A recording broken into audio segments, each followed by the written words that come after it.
ভাবুন তো, একজন বাবা যিনি বৃদ্ধ বয়সে একটি সন্তান পেয়েছেন, যে সন্তানকে দেখার জন্য তিনি বছরের পর বছর কেঁদেছেন, দোয়া করেছেন, আর একদিন সেই বাবাকেই বলা হলো, তোমার সবচেয়ে প্রিয় জিনিসটি আমার পথে কুরবানি করো।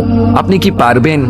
আজকের এই ভিডিওতে আমরা জানব কুরবানির সেই ইতিহাস, যে ইতিহাস শুনলে চোখে পানি চলে আসে। হাজার বছর আগে ছিলেন মহান নবী হযরত ইব্রাহিম আলাইহিস সালাতু ওয়াস সালাম। তিনি ছিলেন আল্লাহর সবচেয়ে অনুগত বান্দাদের একজন, কিন্তু তার জীবন ছিল এক গভীর কষ্টের। দীর্ঘ বছর পার হয়ে যাচ্ছিল, তবুও তার ঘরে কোনো সন্তান হচ্ছিল না।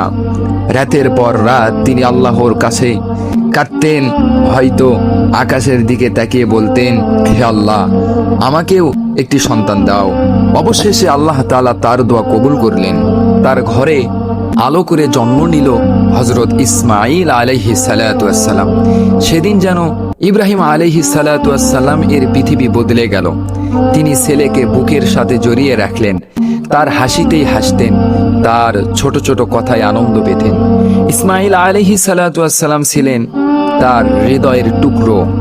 কিন্তু এক রাতে ইব্রাহিম আলাইহিস সালাতু ওয়াস সালাম একটি ভয়ঙ্কর স্বপ্ন দেখলেন।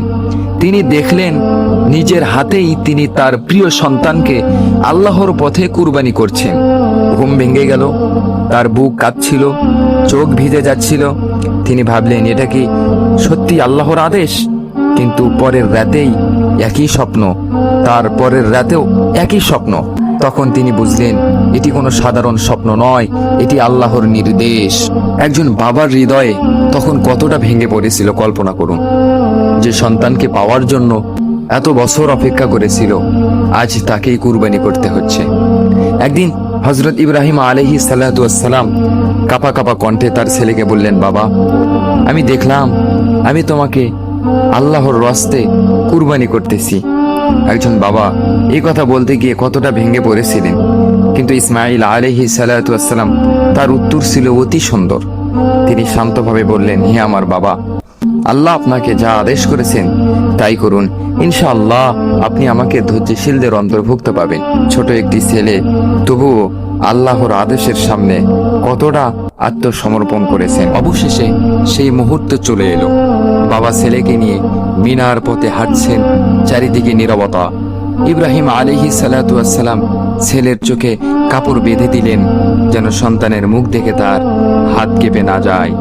তারপর কাঁপা কাঁপা হাতে ছুরি চালালেন, কিন্তু হঠাৎ আল্লাহর রহমত নেমে এলো। ইসমাঈল আলাইহিস সালাতু ওয়াস সালাম এর পরিবর্তে সেখানে একটি দুম্বা কুরবানি হয়ে গেল। আল্লাহ দেখিয়ে দিলেন তিনি মানুষের রক্ত চান না, তিনি দেখতে চান তার বান্দা তাকে কতটা ভালোবাসে। আর সেই মহান ত্যাগের স্মৃতিতেই আজও মুসলমানরা কুরবানি করে থাকে। কুরবানি মানেই শুধু পশুই জবাহ করা নয়, কুরবানি মানে নিজের অহংকারকে কুরবানি করা, লোভকে কুরবানি করা, পাপকে কুরবানি করা। আল্লাহ যেন আমাদের সবাইকে কুরবানির আসল শিক্ষা বোঝার তৌফিক দান করেন। আমিন।